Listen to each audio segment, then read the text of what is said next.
Welcome to the Danny Clinkscale Reasonably Irreverent podcast. Insightful and witty commentary, probing interviews, and detours from the beaten path. Every once in a while, we have to bring out the big dog. Yeah. Oh, God help us. It's time for Danny Unleashed. Sponsored by Easton Roofing, where integrity matters. Go to eastonroofing.com for more. Have you ever actually worn a leash? This is just... I don't want to talk about my sex life on the air. Right. Although I have before. Oh, yeah, boy. I'm not going down that road. No, I've never been leashed. Okay. I have only been unleashed. This is the program, Sports Radio 810 WHB in Kansas City on this July 5th. You want me to set it up? Do you have to be leashed to be unleashed? Or I guess if you just never have the leash applied. You're always unleashed. You're unleashed. You haven't been deleashed. No. Unhinged.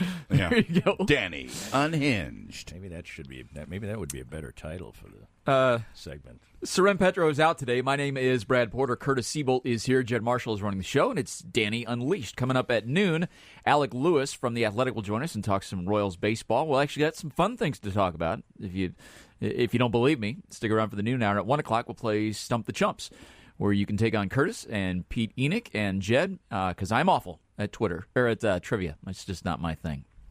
Just not my thing. Maybe I can swing back by and help you. I'm the guy that always wants I'm to good look at it trivia, up. I always want to look it up. Well, you walked in, and we've got Wimbledon on one of the TV screens in here, and then Rachel, I don't remember her name. She's got the cooking show. Rachel Ray. Rachel Ray. Yeah, thank you. I'm not dialed in on the hip stuff with all the kids. Around the noon hour, I office at home, so my wife eats lunch and will have some of these shows on. Yeah, so I'll exactly. occasionally see and or hear Whoopi Goldberg and that whole bunch there, whatever that is called. That whole bunch. And then my wife actually has one guilty pleasure soap opera she occasionally really pops on, which is dreadful. But, they're all bad. It's all bad. But anyway, so I have some familiarity with those type of things. Well, we got the Wimbledon on the screen here, and look, for me, tennis is like horse racing. I watch 3 races a year, and I know nothing about it. I watch the Kentucky Derby, the Preakness, the Belmont, but I can't tell you anything about it. Tennis, I'll watch some French Open, some Wimbledon, some U.S. Open, occasionally the Australian Open because it's on at 2 in the morning, and I'm a bad sleeper. Right. I'm an insomniac. But we were talking about the match yesterday. If you were home enjoying the time off, but it was raining and you had to go inside, I turned on Rafael Nadal versus Nick Kyrgios, and yes. they hate each other. And that match was, from an entertainment standpoint, was spectacular. That was awesome. Absolutely spectacular. And I wrote a movie review last year. I do movie reviews at DannyClinkscale.com. And had the plugs will come flying thick and fast here. And I may actually repurpose it next Wednesday on the Arts and Lifestyles Wednesday. Okay. About the film Borg versus McEnroe. Okay. Which came out last year. I actually saw it on a plane. And in it, I talked about the fact that how I used to, like in my 20s, every year would host a breakfast at Wimbledon party. Really? For the final. Wow. And tennis was really a big deal. It was. I mean, there were a lot of good Americans. That was one thing that's a problem. Now, a bunch of lazy white kids can't get out there and do any work. So we don't have any good players. I mean, No. Jack Sock from here, sort of here, is probably the best or close to one of the best American players. I don't think there's an American in the top 20 right now. No. On the men's side. It's a little better on the women's side. And of course, you have Venus. And you have that 15-year-old Coco Gauff. Yeah, and so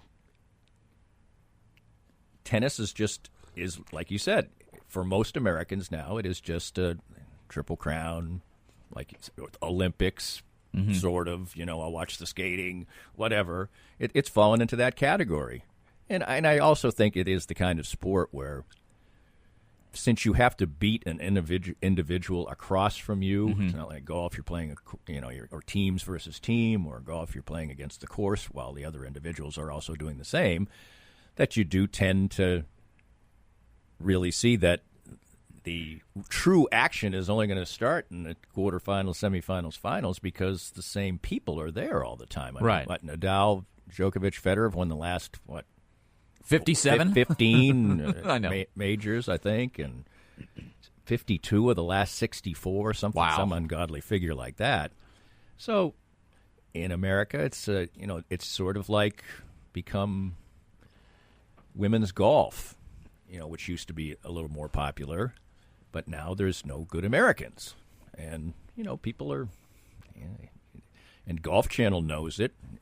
Watch a promo sometime for a golf tournament feature, women's golf tournament, and it's only a 15-second promo, and so they'll flash images at you, maybe of 7 or 8 players.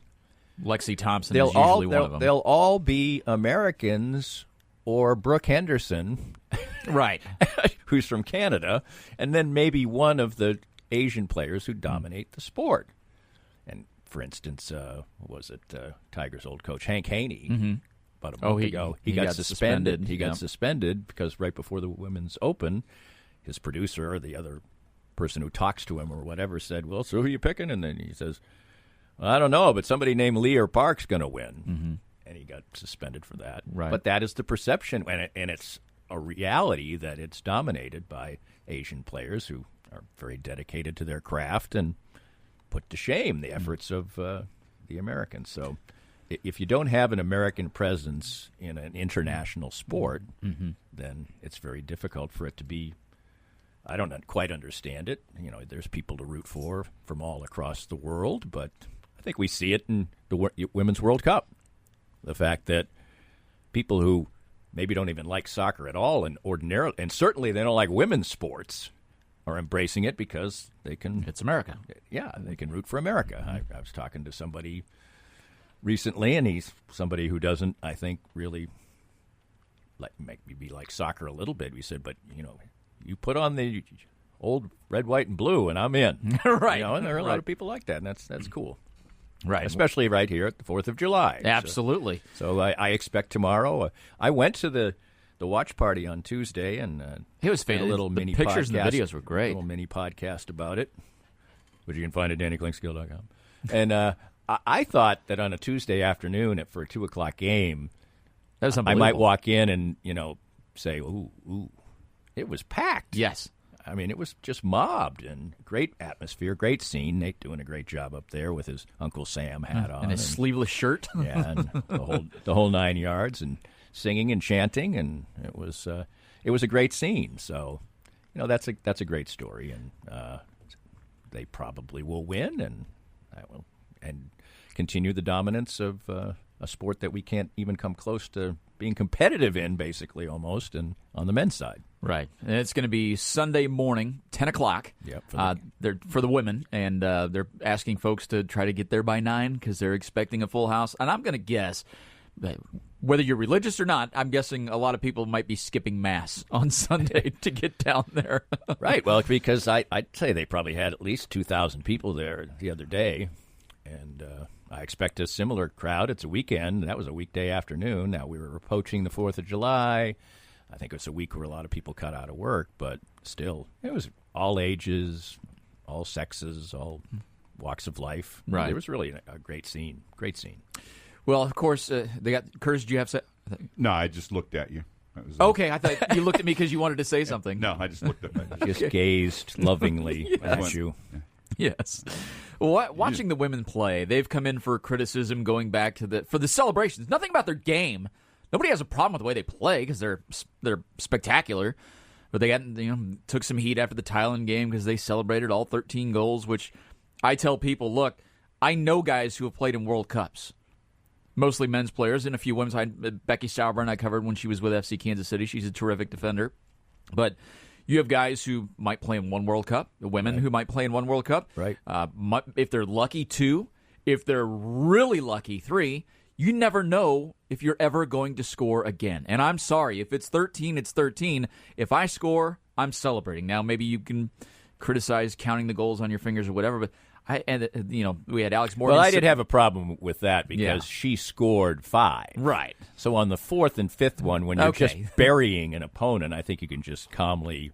But then she came up with what certainly looked like somebody smoking with she was drinking tea. with the tea celebration. In a single shot, it does. Although I watched I don't it know on anyone who holds replay, it. and I hadn't heard yet what it was supposed to be. She was drinking tea. And I said, she's smoking. I don't know anyone who holds the joint She had with the pinky the up. pinky up. That's tea. I heard someone say anyone who I know anyone when I who heard the holds a J explanation, up, I could see it, but at first I thought she was smoking. Like I thought the celebration. Here's what I literally thought the celebration was, and I thought this might be controversial. I thought it was like smoking after sex. That's kind of what I thought that she was doing. Like, oh boy, I just had a fantastic moment. And what do you do after a fantastic moment? You smoke. I never thought that. And I heard the one half a second. And then I heard the explanation. Oh, I'm yeah. like, okay, yeah. I didn't think she just did a very good job of making it look like she was holding a teacup.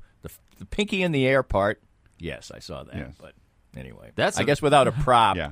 Without a prop. but you when I was know. going to say that's a very specific criticism. When you see a single shot, it does look like she's smoking something. But again, no one does the.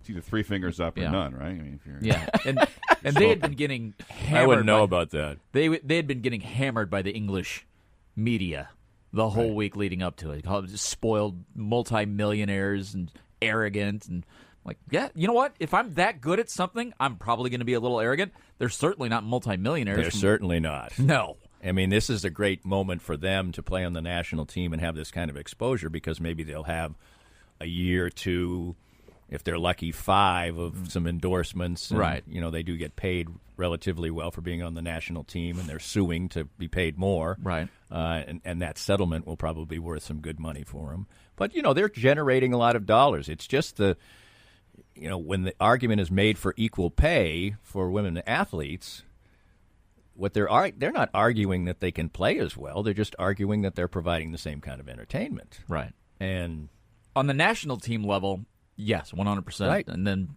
in up tennis, maybe they are as well.